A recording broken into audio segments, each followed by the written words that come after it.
like to call the meeting to order.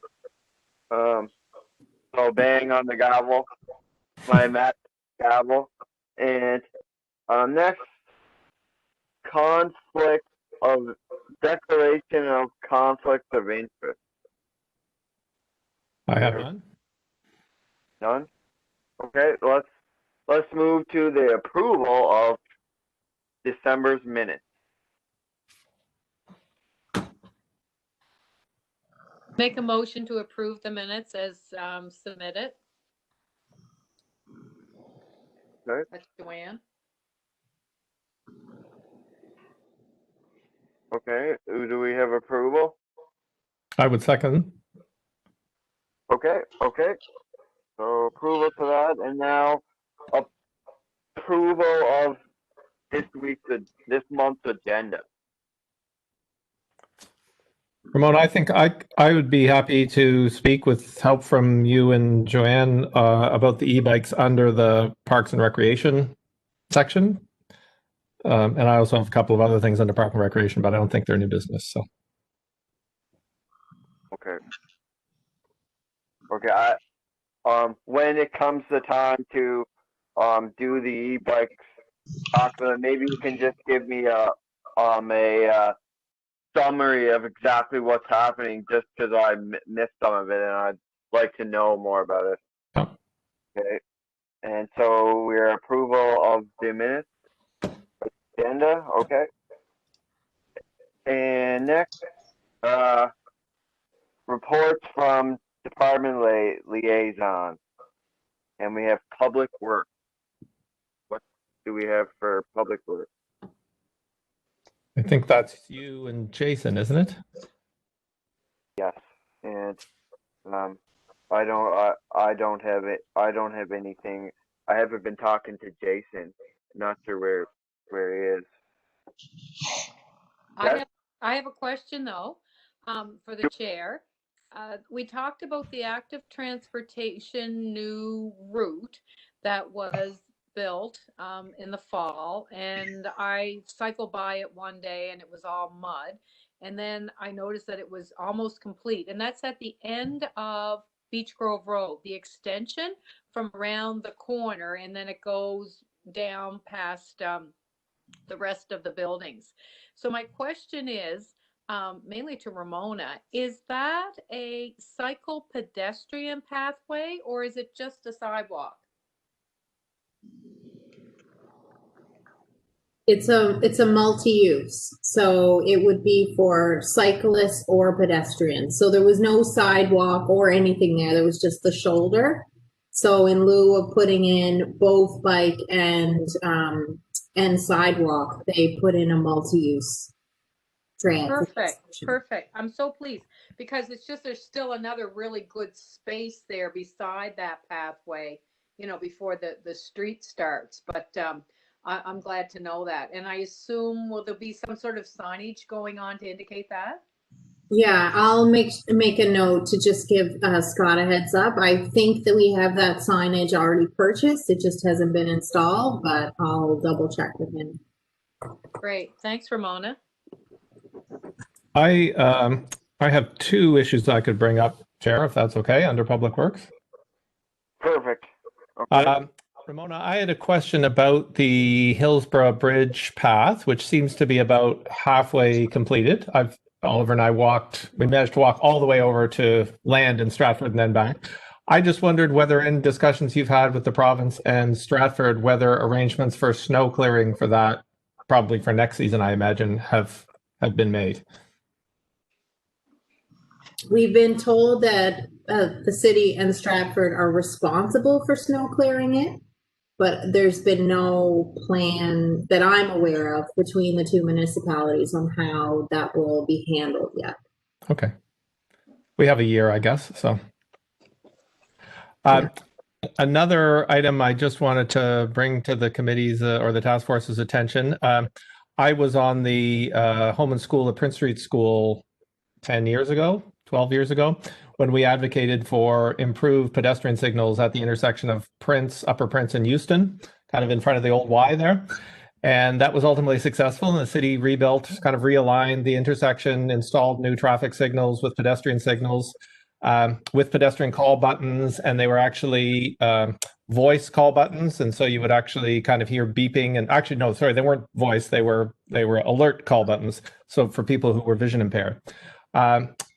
My understanding is that shortly after they were installed and activated, the beeping sound became a problem for the local residents because I think one of their houses was right in front of the beeping signal.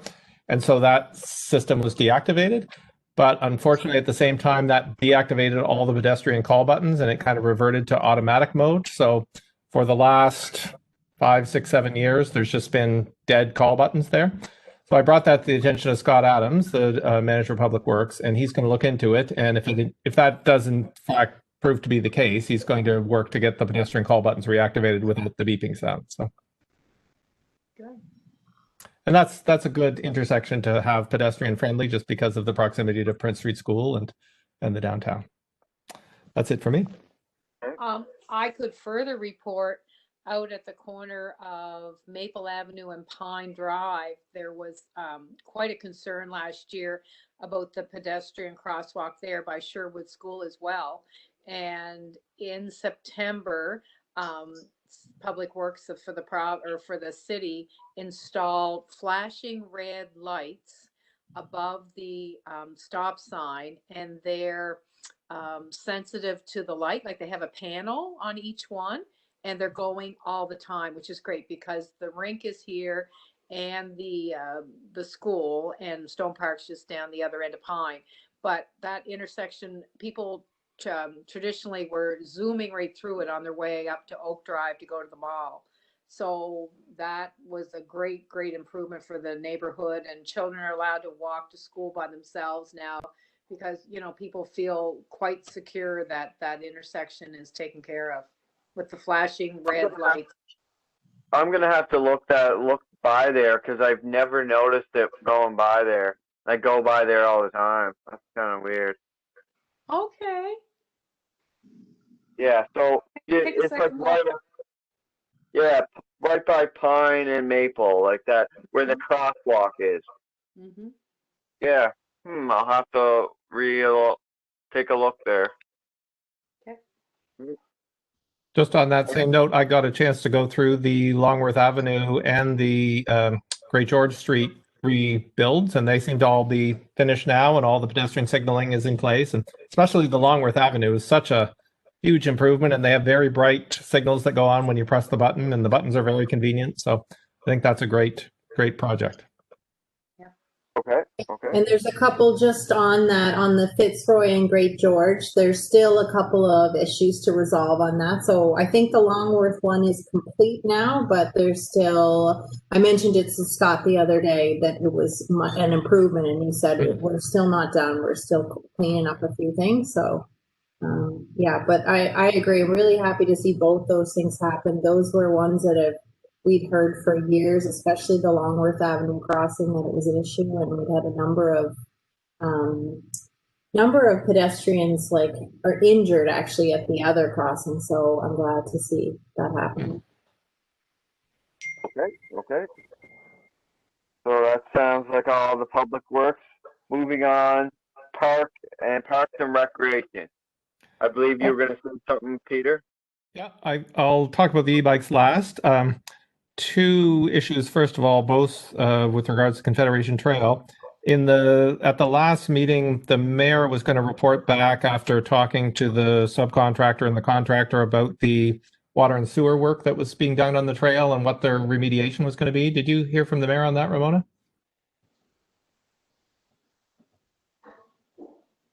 I didn't, Peter, but I did have a follow-up conversation with Nancy. Just can't remember what it was left at. Maybe if you want to keep going, and I'll just search my email here and see if I can find it. I was interested to learn, and I guess maybe I should have known this in advance, but that and you can correct me if I'm wrong, Ramona, but the Confederation Trail in the city is closed to pedestrians, cyclists, and basically anyone other than snowmobiles after the bypass. because that after the bypass, as you go out of town, it's leased to the Snowmobile Association along with the rest of the Confederation Trail. I had a chat with Bryson Guptill, who's past president of Island Trails and kind of has been instrumental both in the development of the trail and other trail systems on the island. And they are in the process of kind of assembling an argument that that should perhaps not be the case any longer, and that the Confederation Trail should not be at least exclusively leased to the Snowmobile Association, if not leased at all. Maybe not for the entire island, but certainly, you know, for example, from that stretch from the bypass out to Winslow, which is, although it's not all in the city, it's certainly part of the city's active transportation network. So they're going to meet with the premier about that and other things, I think, later this month. But I told him that we would likely have an interest in that. I don't know what our interest would be, but that it would be good to keep up to date on that. So, and then e-bikes.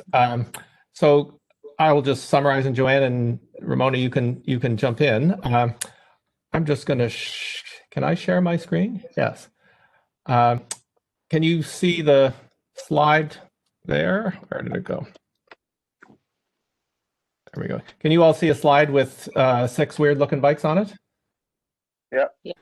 So I'm not going to go through Graham's entire presentation because I think Ramona emailed it out to you. But basically, I think this slide kind of captures the challenge that they're dealing with. Graham is the director of highway safety, and they passed amendments to the Highway Traffic Act, which allows them to, without going back to the legislature, to introduce regulations for what they're calling motorized personal mobility devices, which they basically, the way he described it is that it's anything with a motor that has 2 or 3 wheels that is used by one person that's not a snowmobile or an ATV, because snowmobiles and ATVs are already regulated otherwise.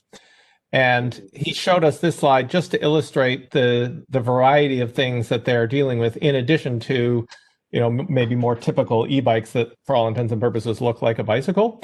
And so some of these, you know, if you look at them, some of them are electrically powered, some of them are gas powered, some of them are used as one might use a bicycle for recreational purposes. Some of them, like the middle one in the middle one at the bottom, the red one, he said increasingly are being used by people who otherwise might use motorized wheelchairs, but they're being used as a less expensive electric alternative to them, but that they can get, all of these can get very fast and are very heavy. And then he also showed us this slide, which is kind of another frontier to consider, which is use of electric cargo bikes for, you know, as an alternative to FedEx and Canada Post delivery. As a, you can see there's a pizza delivery one there, which he says is already in use in Charlottetown. And basically the challenge that he laid out very well, and I hope we get to have another consultation with him as a group sometime, is just with the addition of motors, these are can be very heavy things moving at a very high rate of speed. And they, you know, there's a lack of clarity as to where they're allowed to be, whether they need to be licensed, whether they need to be insured. One of the points Graham made, for example, just going back to this slide, is if you look at this one at the bottom in the middle, if that was a motorized wheelchair, then it would be allowed on the sidewalk, because motorized wheelchairs are allowed on the sidewalk. But if it's allowed on the sidewalk, does that mean that anyone using that, whether or not they would be, you know, have a disability or not, would be allowed to drive that on the sidewalk? So it's that kind of things, and then many others that kind of flow out from there. He talked about the age of people who could use electric bicycles, you know, helmet requirements, speed. Should there be a limit to speed? Should there be a limit to horsepower? So these are all things that his branch is considering, and so they're doing a public consultation, or a series of public consultations. Ours was just one of them today, and I think their plan is to come back, I think he said relatively quickly, with regulations. The countdown clock, in a sense, is that there has been, or will have been until February, a federal definition of what an electric bicycle is. And the provincial legislation, or the provincial regulations as they stand right now, make reference to that federal definition, but the federal definition is going to be taken off the table by the feds in February. So there's not really any kind of baseline to federally point to as to what's considered an e-bike. So they kind of handed it to the provinces to define that on their own. So that's kind of my introduction. Do you want to elaborate on that, Ramona or Joanne?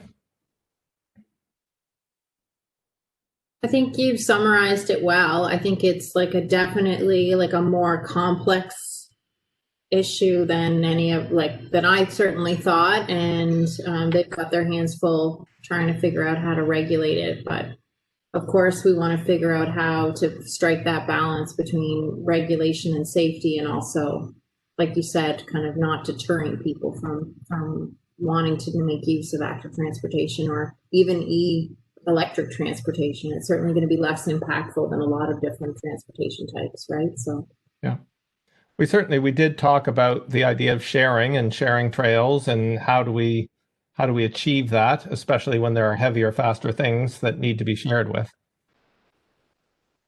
Yeah, and I feel like since I missed it, I kind of like some of my perspectives could have been put in there as well, but just knowing the difference from the e-bikes and the electric wheelchairs in my mind is very important as well, because yeah, how do you difference it from the guy in the electric wheelchair that goes down the street compared to the e-bike? Because I know I don't see them on the street anymore, but I used to see people in electric wheelchairs all the time, and you don't see that anymore. And I'm not sure if something like that would overshadow that, or if anything like that. But it's something to consider as well, and how to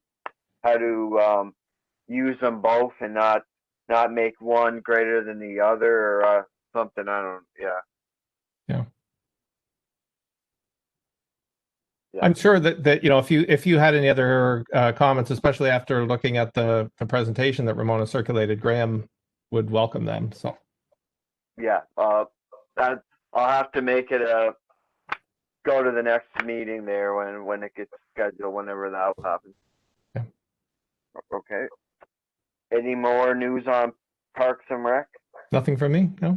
I would just go back to the trail. So I did find the notes that we had sent. So there was a discussion between Nancy McMahon, who's our superintendent of parks, and then also Richard McEwen, our water and sewer utility manager. So the last reinstatement review they had done was on November 11th, and at that time they were happy with it, but Parks and Rec said that they have been receiving complaints, and that they are concerned about the status at that time. So it was December 10th. I wrote them, we had this conversation.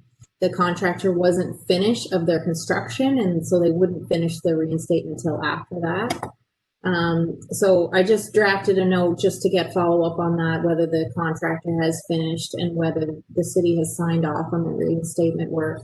Was there any specific location or locations, Peter, that you were concerned about that I should mention in the note, or do you want me to just kind of go into? I mean, where I noticed it most, not to say it's exclusively here, was the stretch from, I guess, Allen Street north to UPI. And it wasn't so much that there were, you know, potholes there or anything. It's just that there was a depression underneath where they had dug.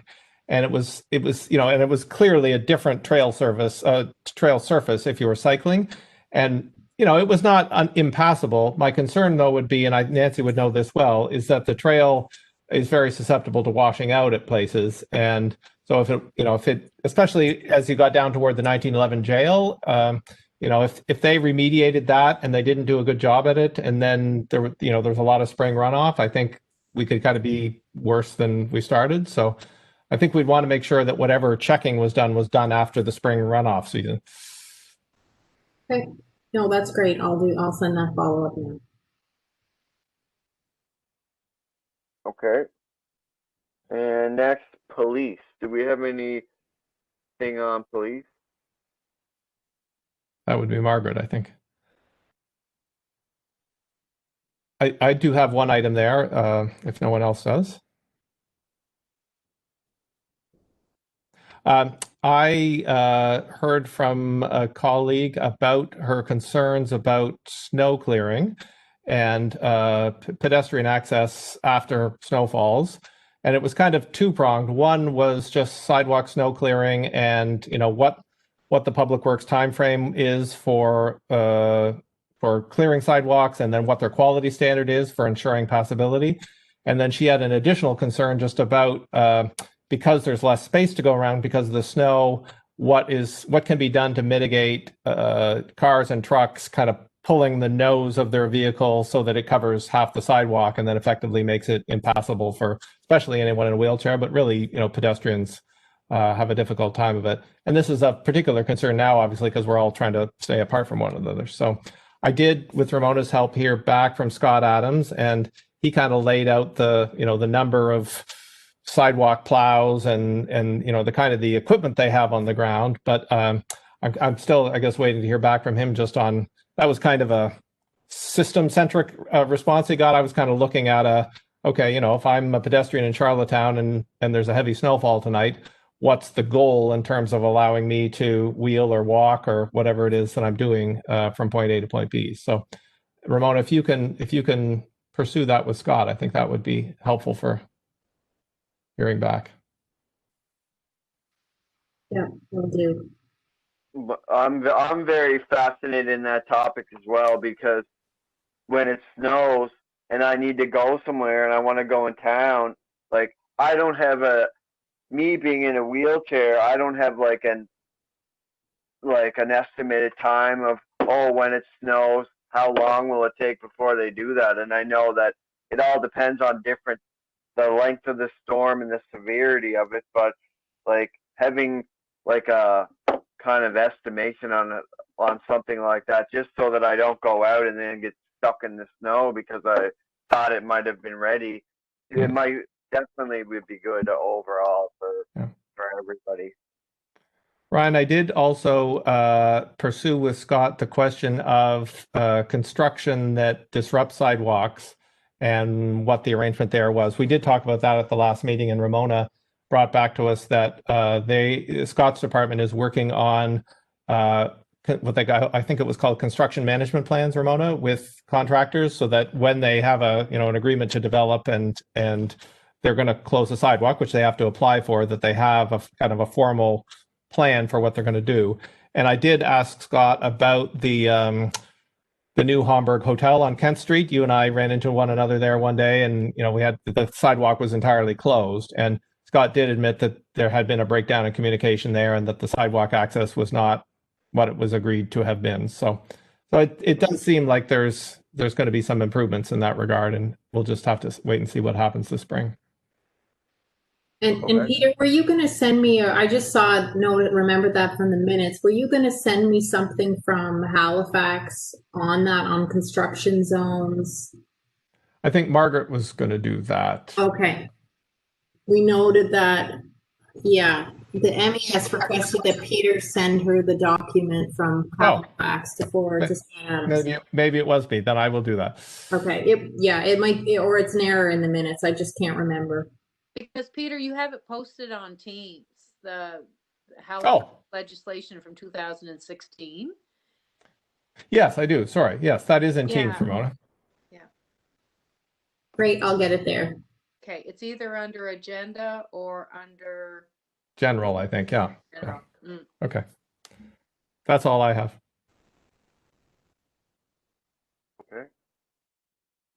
Okay, next, sustainability. I don't have anything to report. Ramona, I guess what we did today on the electric bike thing falls under sustainability. Is there anything else? I just give a further update that we brought the budget to the committee in December, the capital budget. So that would have included the only projects that are included under sustainability for bike lanes for next year is the bypass highway project. The remaining projects are either under Parks and Rec or Public Works budget.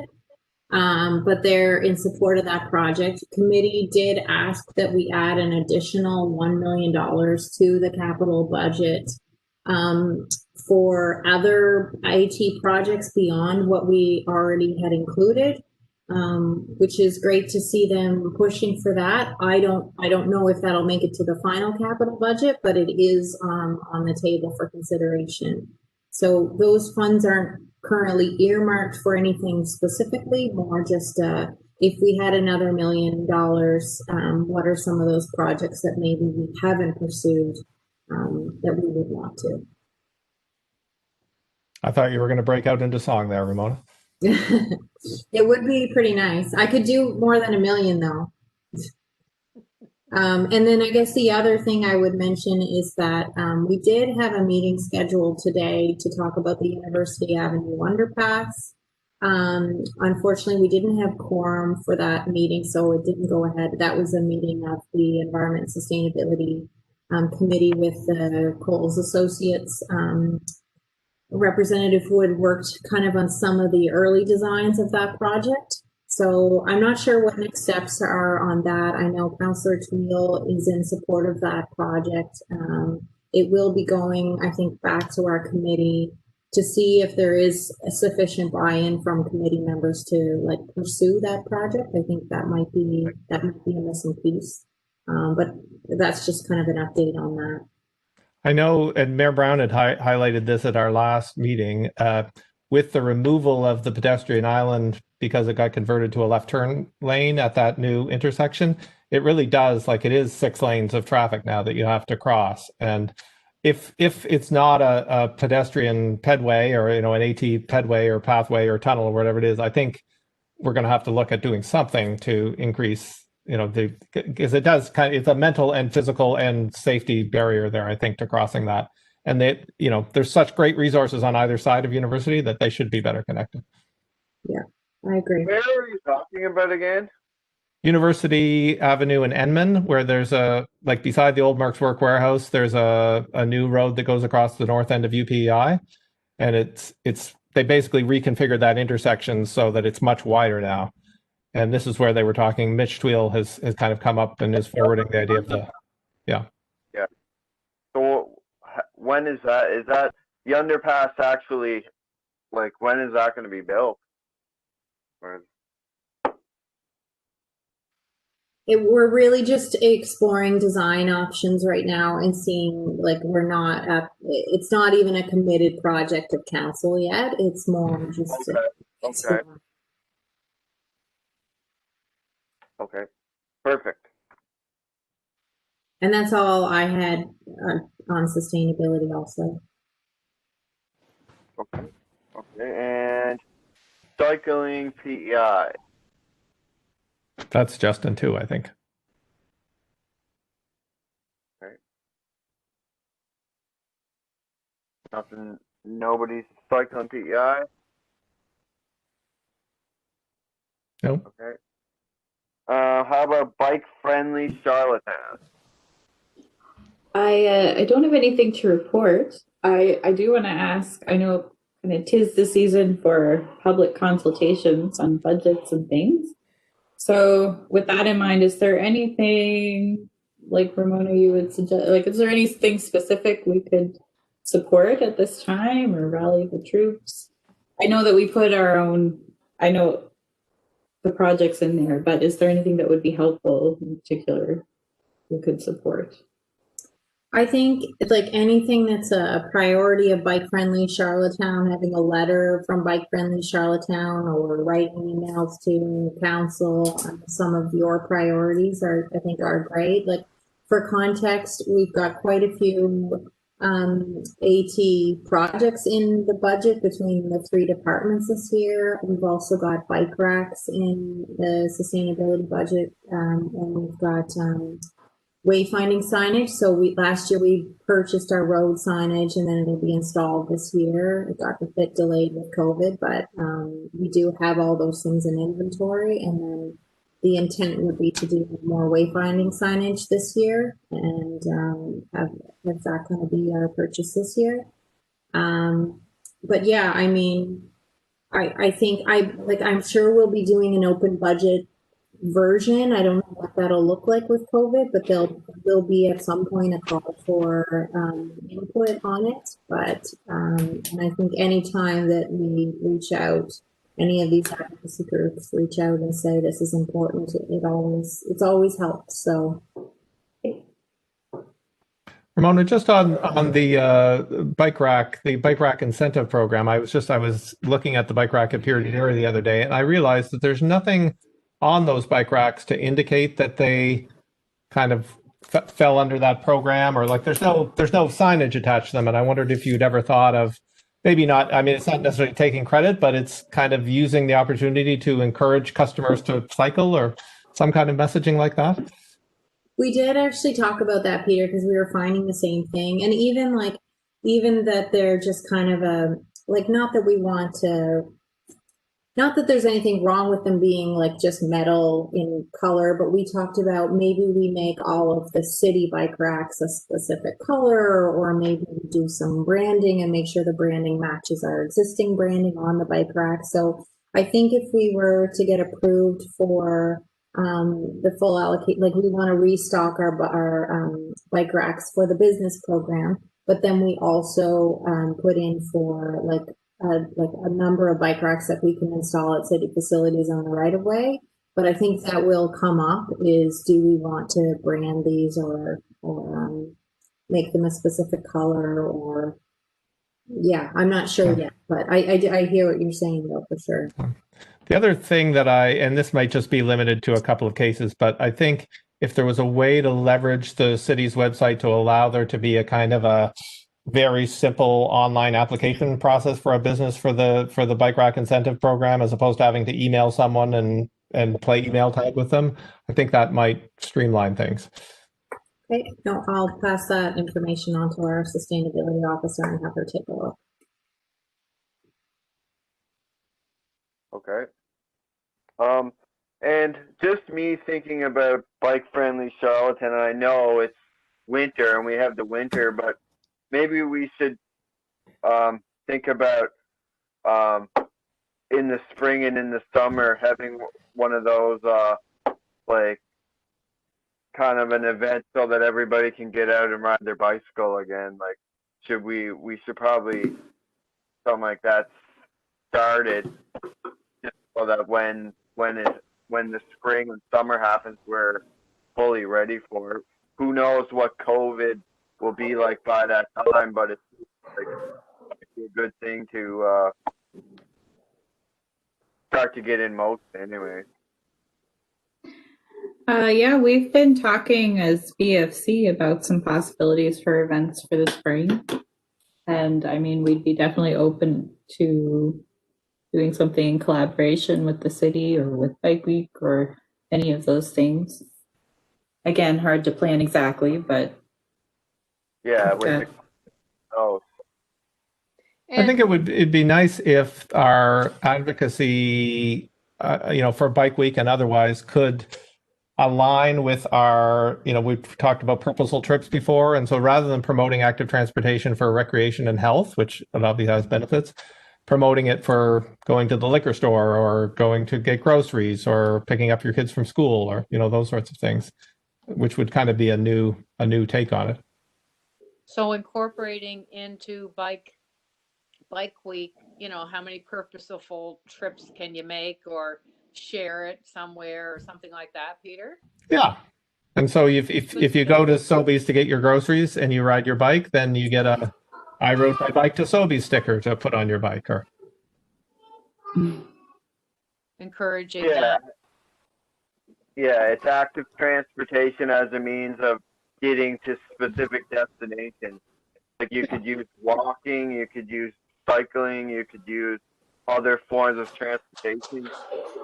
There's a lot you could do with that, and having it as a public-friendly thing that would be very enticing for people to use other forms of transportation. You could easily do something like that as like a social media contest, or post your picture, Yeah. Because I think one of the gifts that COVID has given us, one of the few, is that because people are out using active transportation more, we're all becoming more aware of our capabilities and how far we can actually go that we didn't think we could. So it's good to build on that. Yeah, definitely. And moving on, new business. Is there any new business? Nothing? Nope. Okay. Any other comments? Any oh, One gonna thing say I noticed, Ramona, you've moved the upcoming meetings for the rest of the year to the third Tuesday of the month. Is that correct? Yes. That kind of takes us out of the way of council, city council, and back to back kind of thing. Yeah, maybe that's a bit selfish, but I guess I was Oh, finding that the two makes nights in sense. a row a lot, and it seemed like Tuesday night was an okay night for folks, but Mhm. Yeah, no, that's Yeah. fine with me. Yeah. I move we adjourn, Chair. okay. Well, we had a quick meeting here, and let's adjourn the meeting. perfect. Thanks, everybody. Good. Thank you very much. Good night. Thank you. Just Bye. when is the